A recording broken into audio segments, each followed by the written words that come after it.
ইতিহাস প্রতিষ্ঠা করলেন নরেন্দ্র মোদী। স্বর্ণাক্ষরে লেখা থাকবে 22শে জানুয়ারি 2024। রামলালার আগমনে কাটল অন্ধকার। সরজু তটের পাশাপাশি অকাল দীপাবলি পালিত বাংলাতে। প্রধানমন্ত্রীর হাতে রচিত ভারতের নতুন রামগাথায় উচ্ছ্বসিত বিজেপি শিবির। রাম পূজন উপলক্ষে আত্রেই নদীঘাটে প্রদীপ জ্বালিয়ে আরতি করলেন সুকান্ত মজুমদার। গোটা ভারতবর্ষের মানুষই এর মধ্যে এখন রামময়, কিন্তু এর মধ্যে বাংলার কথা বিশেষভাবে বলতে হয়, কারণ বাংলাতে অনেক শক্তি কাজ করে যারা বোঝানোর চেষ্টা করেছিল যে রাম বাংলার দেবতা নয়। আজকে মানুষ প্রমাণ করে দিয়েছে যে রাম বাঙালি রামের। অকাল দীপাবলিতে মাতল আলিপুরদুয়ার। কুমারগ্রামের 12 বিশাল বিজেপি বিধায়ক মনোজ কুমার ওরাওয়ের হাতে জ্বলল প্রদীপ। নিজের বাড়িতে প্রদীপ প্রজ্বলন করলেন মনোজ টিগ্গা।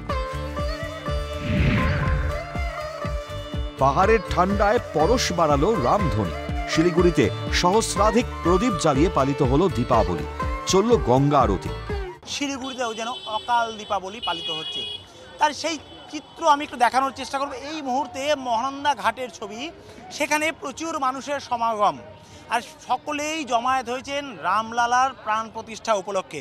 দারুণ ভালো লাগছে আমাদের মানে দেশবাসী সবাই খুশি আমরা। তার মধ্যে রাম আমাদের মানে কি বলবো 500 বছরের অপেক্ষার পরে राम मंदिर तैयारी बहुत अच्छा लग रहा है। एकदम दीपावली जैसा फील हो रहा है, जैसे घर में भी दीपक लगा के जाके खीर सब जो दीपावली पे जैसा बनाते हैं वैसा सब कुछ बनाया वैसे ही। মুর্শিদাবাদের ফরাক্কায় জ্বলল উৎসবের প্রদীপ। উৎসবে মাতোয়ারা ফরাক্কাবাসী।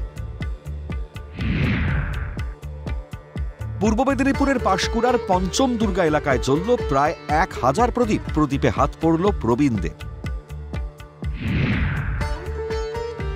বাঁকুড়ায় প্রদীপের আলোয় লেখা হলো জয় শ্রীরাম। পূজিত হলেন নীল বর্ণের রাম।